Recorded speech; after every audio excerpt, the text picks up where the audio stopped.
It was late afternoon when an immigrant man named Kwame Stone stepped up to the ATM outside a busy downtown bank. Kwame slipped his debit card into the machine. Then a voice sliced through the street noise. Hey, creep, move it! Kwame turned. An arrogant man stood behind him, jaw clenched, eyes full of disgust. Travis Cole, who came to the ATM just few seconds ago. Kwame gave a small, polite nod. I'll be finished in just a minute, sir. Travis scoffed. You've been standing there forever. Some of us actually have lives to get back to. Kwame checked the timer on the ATM. It's only been 3 minutes. Travis stepped closer, invading his space. Oh, you mean I am lying? Now you're accusing me? In my own country? Kwame kept his voice steady. I didn't mean any disrespect, sir. I'm almost done. I am just an immigrant. I'm just trying to use the machine like everyone else. Travis snorted. Like everyone else? Man, look around. Where do you think you are? Travis slapped his hand against the side of the ATM. You know what really pisses me off? He jabbed a thumb at the bank logo. Look in which country this ATM is? In my country, am I right? Yes, Travis said. With the money of my country in it, am I right? Yes, sir. This is our system, our money, our country. But people like you coming here and acting like you've got the same rights as the rest of us. The transaction ended with a soft beep. Kwame reached for his card, but Travis was faster. He snatched it straight from the slot. Kwame said, Hey, please give that back. Don't touch me with your dirty hands, Travis snapped, yanking his arm away like Kwame was contagious. You hear me? Keep those hands to yourself. Kwame swallowed hard. That card is very important for me. Travis leaned in, his voice low and venomous. You know what guys like you did to this country? You take jobs, undercut wages, mess up the system, then you stand here acting calm like you're the victim? He flicked the card once, then launched it into a trash can nearby. Kwame's jaw tightened, but he didn't raise his voice. Travis gave him a hard shove in the shoulder. Why don't you do everyone a favor and get on a plane back to wherever you came from? He walked slowly to the trash can, reached inside, and pulled his card out carefully, wiping off the dirt with his thumb. Travis laughed. Yeah, that's where you belong. Kwame looked at him for a brief moment. His eyes weren't angry. They were sad, deeply, quietly sad. He slipped the card into his pocket and walked away without another word. Kwame thought this was just another ugly moment he'd have to swallow in silence. What he didn't know was that the next time he saw Travis Cole, it wouldn't be at an ATM. It would be in an office where Kwame would change his life forever. The next morning, the corporate floor of Meriton Financial buzzed with its usual chaos. Keyboards snapping, phones blaring, interns sprinting like their jobs depended on it. At his desk, Travis Cole pretending to work but lazily tapped through memes. The ATM incident already forgotten. Kwame Stone, to him, was just another nobody he shoved aside. Then a voice echoed across the floor. Everyone gather up. I have an important announcement. It was Mr. Harold Green, the seasoned branch manager. Employees rushed forward. Even Travis stood, mildly curious. Green smiled. As of last night, our head office appointed a new director of this branch. Travis leaned toward a co-worker. Bet it's another stuck-up Ivy Leaguer jerk who won't last a week. Green continued. Please welcome one of the top marketing strategists in the country, Mr. Kwame Stone. The world froze. Kwame stepped into view. Sharp suit, calm eyes, quiet power. And Travis froze. His face drained of color. His stomach dropped. His breath caught. The man he insulted, shoved, humiliated, tossed whose debit card into the trash less than 24 hours earlier, was now his new boss. Kwame scanned the room with a warm, professional smile. When his eyes landed briefly on Travis, Travis felt something cold crawl up his spine. Good morning, everyone, Kwame began. I'm honored to join this team. In my culture, my name means stone from the moon, but please, call me Mr. Stone. A polite laugh rolled through the crowd. Kwame continued, tone steady but meaningful. I know sometimes differences create discomfort. Change can be intimidating, but I promise to make this office a safe, respectful, and collaborative space. He paused. then looked directly at Travis. And in the words of great Gandhi, "Be the change you wish to see in this world." Travis swallowed hard, breaking eye contact. Kwame smiled at the entire team. Together we'll face challenges and grow stronger. The room erupted in applause, except Travis, who remained frozen, panic creeping in. He whispered under his breath, "Please tell me he doesn't remember me." But deep down, he already knew the truth. In just a few minutes, an assistant would walk over to Travis's desk with a simple message. "Mr. Stone wants to see you." Now, where Travis would learn that yesterday's actions were not forgotten. The office floor returned to its rhythm, but for Travis Cole, nothing felt normal. His ears still echoed with Mr. Green's announcement, and his mind replayed the moment Kwame Stone walked through the crowd like a living reminder of everything. Travis hoped, prayed, that Kwame wouldn't recognize him. "Out of all the people in this city," he muttered, "why me? Why here?" But fate didn't give Travis much time to think. An assistant approached, holding a clipboard. "Mr. Cole, Mr. Stone would like to see you in his office." The words sucked the air from his lungs.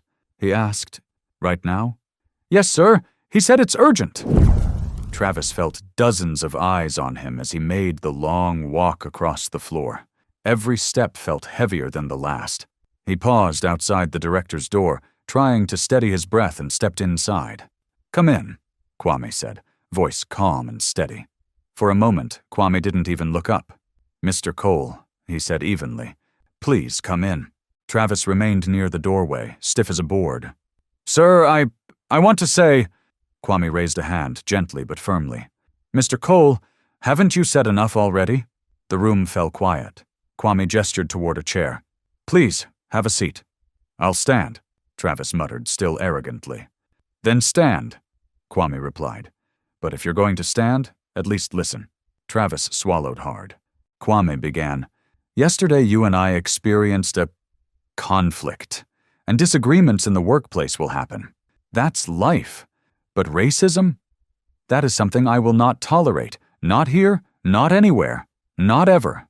Travis's eyes flicked away, the same arrogance he used at the ATM still simmering beneath the surface. Kwame continued, "If we are going to work together, you must understand one thing. Every human being is equal. Every one of us. Do you understand, Mr. Cole?" Travis muttered, "Yeah, sure, extremely," with a mocking shrug. Kwame ignored the tone and extended his hand for a handshake. Travis didn't take it. "Can I go now?" "You're free to go," Kwame replied. Travis yanked the door open, only to come face to face with Harold Green. Green entered. "Kwame, everything settling in? Need anything for your office?" "It's perfect," Kwame said. "Cozy and spacious. I appreciate it." Outside the glass door, Travis lingered, listening as Green lowered his voice. "We're expecting a big budget loss, Kwame. Corporate wants layoffs, a lot of them. And as the new director, your first job is to decide who stays." Travis felt his stomach drop. His fate now rested in the hands of the man he had dehumanized the day before. He backed away slowly, panic tightening his throat. Travis knew he might be the first name on the chopping block, unless he could sabotage Kwame before the layoffs began. Travis Cole couldn't focus on a single thing. His mind was stuck replaying the words he overheard from Mr. Green. "Your first job is to decide who stays and who goes." Fear twisted into anger. Meanwhile, one staff carrying food tray. Travis asked, "Hey man, what's going on?" He replied, "The boss is having a meeting with investors." Travis got a dirty idea. "All right, Mr. Stone," Travis muttered under his breath. "If this is a game, I'm not losing my job to some miracle charity case." He opened his bag, pulled out a small pill bottle. Pills designed to upset a stomach fast, violently, and embarrassingly. He smirked. "Let's see how long you last after this." Then, in lunch hour, he slipped into the dining room, an elegant space lined with polished tables, catered dishes, fruit platters, and fancy bottled drinks. One by one, he sprinkled the crushed pills into the pitchers, the salads, the wine glasses prepared for visiting investors. Every motion was quick, but calculated. He wasn't just sabotaging Kwame, he was sabotaging the entire meeting and company's future.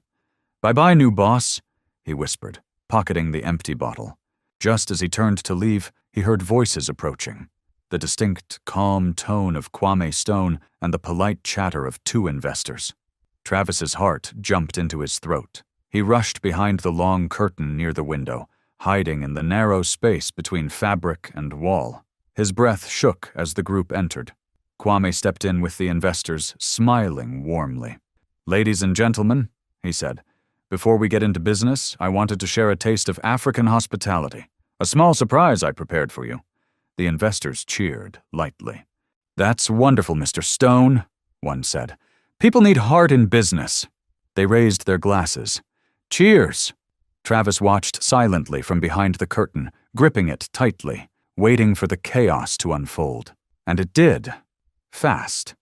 One investor suddenly blinked hard, clutching his stomach. "I don't feel well." He rushed out of the room. Another followed. Kwame looked genuinely bewildered, staring at the untouched food he'd proudly planned for the meeting. Something wasn't right. Something felt off. And then he saw it. A shoe, sticking out from behind the curtain. Kwame calmly pulled the fabric aside. There stood Travis, trembling, clutching the empty pill bottle he thought he had hidden. Kwame didn't yell. He didn't curse. He didn't even raise his eyebrows. He just looked at Travis with a weight of disappointment so heavy it could break stone. Travis expected fury. Instead, he got silence, a silence that felt far worse. But Travis didn't know that how Kwame was about to shock the entire office tomorrow with a new news. The next morning, Meriton Financial looked nothing like the tense workplace Travis expected. Instead of security guards waiting to fire him, the entire office was buzzing with excitement.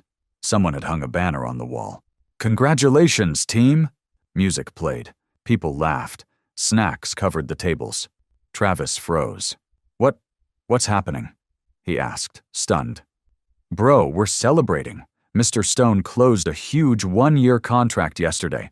Biggest investment we've ever had." Travis felt his stomach twist. "Yesterday? But the investors, I saw them run out sick." "Yeah, wild story.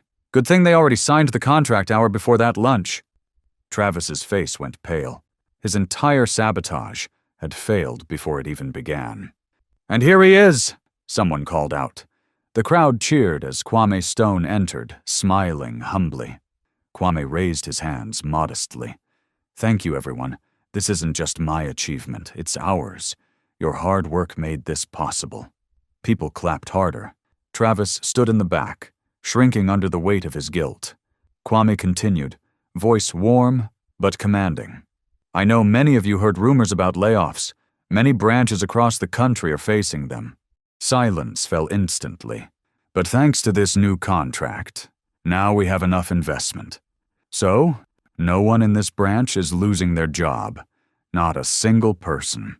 The office exploded with cheers, relief, gratitude, joy flooding the room. Travis felt tears burn behind his eyes. The man he tried to sabotage had just saved his job. Kwame looked across the room, meeting eyes with employee after employee. Then his gaze landed directly on Travis. No anger, no revenge.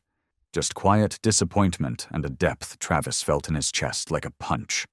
Kwame finished. "We're a team. We rise together and we face hardships together. I'm proud to work with all of you." The applause grew louder. Travis didn't clap. He couldn't. He turned and walked out of the room slowly, guilt weighing down his steps. He clutched a folded paper in his hand, a written confession and resignation. He knew what he had to do. It was time to face Kwame Stone and finally tell the truth. Travis headed toward Kwame's office, heart pounding, ready for the most difficult conversation of his life. Kwame Stone was doing paperwork in his office when he heard a hesitant knock at the door. "Come in," he said calmly. Travis Cole stepped inside, shoulders slumped, his usual arrogance completely gone. In his hand was a sheet of paper, shaking slightly. "Sir," Travis said, voice low, "I brought you this." Kwame took the paper gently and read the confession. Every detail of the sabotage, every action Travis took, and a polite resignation. After a moment, Kwame set the paper down. "Travis, are you serious?" he said quietly. "Do you think I couldn't have fired you the moment I found out?" Travis's voice cracked. "I thought, after everything I did, you'd want me gone." Kwame leaned back, studying him with a steady, thoughtful gaze. "You did something reckless, hurtful, dangerous. You acted out of fear and hatred." Travis' face filled with shame. "I know.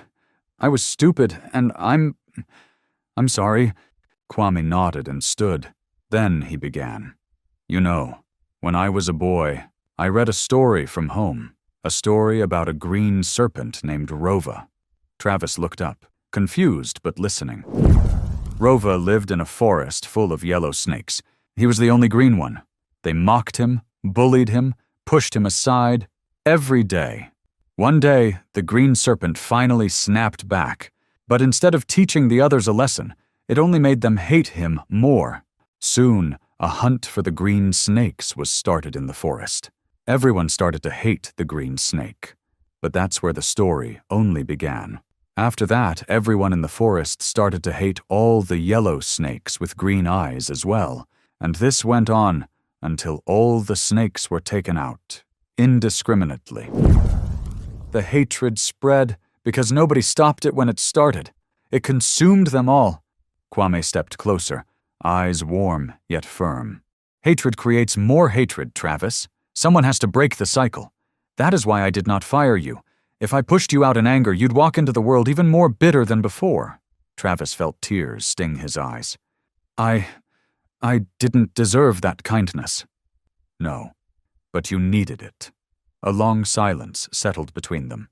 Finally, Kwame extended his hand. Steady, sincere. "Let's end this here. Let's be better than what happened.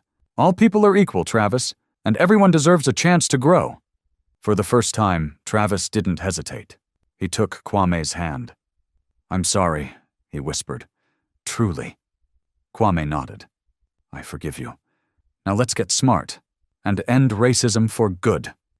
The handshake held not just forgiveness, but the beginning of change. If you like the video, then please like and share. And to see more such interesting stories, subscribe our channel. Take care.